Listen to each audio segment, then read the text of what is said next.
আমি কোনো কাজ কামি করতে পারবো না।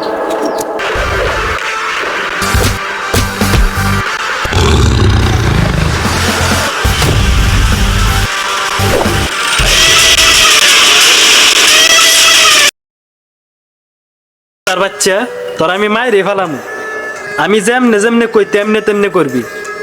যদি পারস এই বাড়িতে থাকবে তাহলে সুজা এই বাড়ি থেকে বার করে দিব। আচ্ছা বাদ দে এসব, শুধু শুধু এসব ঝগড়াঝাটি আমার ভালো লাগে না। ওই চাইলে তোরেও মারতে পারতাম, কিন্তু মারি নাই।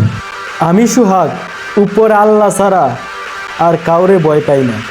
আরে ভাই, গায়ে রক্ত গরম তো, এক জায়গায় থাকলে এইসব হয় স্বাভাবিক। আপনি এত নাটক করেন কেন? আমি নাটক করি না, নাটক করে নায়করা, আর আমি তো প্রেমিক। আপনি তো প্রেমিক। আচ্ছা তুমি চিন্তা করো না, আমাদের বিয়েটা এভাবে সুন্দর হবে। এই দা ৮০ দিন দিছে।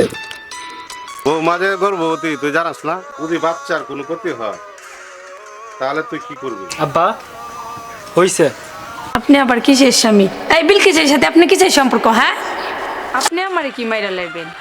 আগে আমি বিলকিস রে খুন করবো, তারপর আমি আপনারে খুন করবো। এ কান্দি লাগছে। তোর এই অসুস্থ শরীর নিয়া তোর জামাই এইসব কাজ কাম করাইতেছে। তোর জামাই গো, এ জামাই, জামাই, ও জামাই। এই এত জ্বালাস না তো আমারে, আমি কোনো ওষুধ মষুধ আইনে দিতে পারবো না, আমার কাছে টাকা নাই।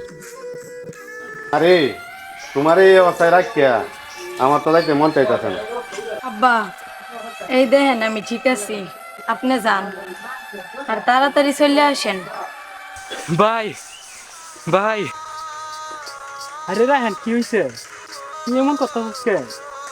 ভাই ভাবি তো আর নাই। কি বললি তুই? ভাই ভাবি আর নাই। কি? ভাবি নাই।